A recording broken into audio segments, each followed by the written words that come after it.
Hey guys, this is musclenerd. I'm part of the iPhone dev team. What I'm about to show you is the first public demonstration of a jailbroken iPod Touch 2nd generation. Here's the plan for the demo. I'm going to first show you and describe the basic problem that a jailbreak has to overcome.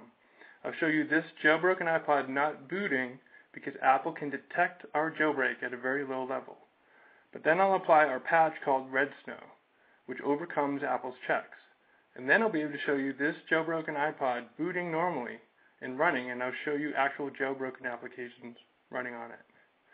So this is my iPod Touch 2G. It's an 8 gig model with the silver back. It's got the volume rocker switch for the external speaker here on the left-hand side.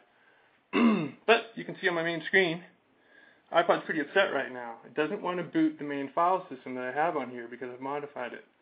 I've jailbroken it, and I've invalidated the signature of the kernel. The iPod can detect this, and it refuses to run it. So even though the file system on here is jailbroken, the iPod as a whole is not bootable right now. I'm going to show you some more detail here on my MacBook. This is the output of a program written by Apple. It's a low-level boot monitor called iBoot. iBoot's complaining pretty clearly that the kernel is invalid. And again, this is because I patched the kernel for the jailbreak. I've wrecked the signature of the kernel, and iBoot can detect this. iBoot will refuse to boot anything not properly signed by Apple, including my patched kernel. So I can sit here all day long and ask it to boot the file system, and it will refuse every time. This is where Red Snow comes in. I'm going to apply our Red Snow patch. Okay, it's done. Red Snow has removed the signature checks performed by iBoot. It's actually exploited a hole in iBoot to patch out the signature checks. So now iBoot, when I hit this button over here, should accept the patched kernel happily and then boot the system. And there you have an accepting of the kernel, and it's going to go off and boot.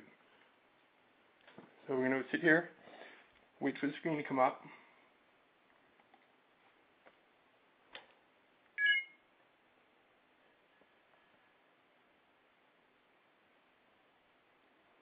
And I'm going to walk through a few applications that you can't normally get from the Apple App Store, and I'll show you the jailbreak.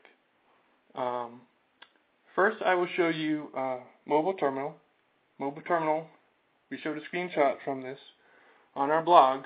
It gives you a native command line shell with full root access to the entire file system.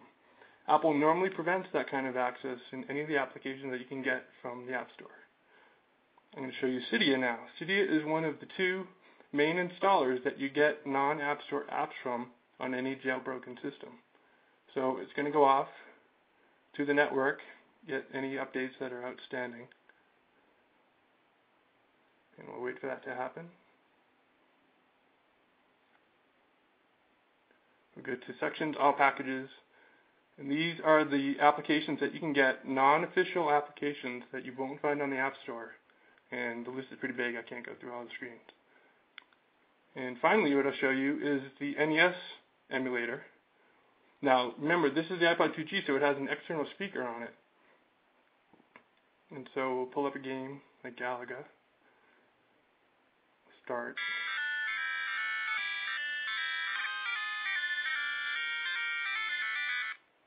Now, again, a game emulator is not the kind of application that you'll see Apple accept into the App Store. But you can get it through Cydia. You can hear it on the external speakers. Okay, so now let me describe the problem that we have yet to solve. This problem is preventing us from releasing an easy-to-use jailbreak program today, right now. Now, you saw back here on my MacBook, let me turn this off. You saw this tool, this GUI program called Recovery Tool. This tool was written by a dev team member, WizDaz, and it's our interface to iBoot. It allows us to talk to iBoot and apply the Red Snow patch in RAM to get past the signature checking. The problem is, right now, in its current form, you need to use something like Recovery Tool to apply the patch every time the system boots. So right now, this is a sort of a tethered jailbreak, and it's not very useful to most people. Our goal is to get rid of the requirement for being tethered to another computer when the iPod Touch 2G reboots. Okay, that's the demo. Our blog is blog.iphone-dev.org, and you can get to it by clicking on the link over in the left-hand side of the quick window. We'll have more updates as they become available, so thanks for watching.